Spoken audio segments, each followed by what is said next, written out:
یه سوال میپرسم درست جوابم بده. چه صورت نشستی؟ گفتم قشنگ سوال میپرسم جواب بده میزنمت. گفتم باشه. خب چه صورت نشستی؟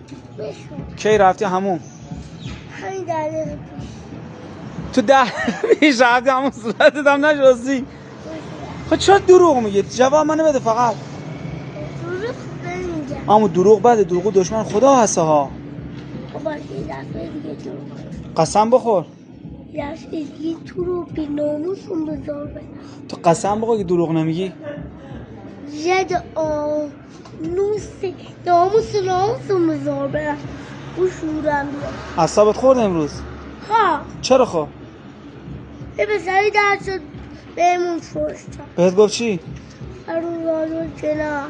بهت گفت همون زادوار کنار؟ من اصلا خراب شد تفنگ دستی ازم زدم.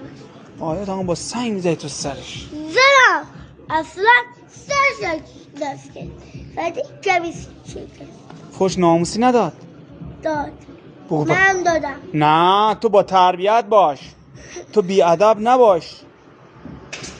هر که فوش داد بگو آینه، فقط همین. آینه فرار کنم برم بعد. ها بگو آینه فرار که برو. یه بوس بده برو.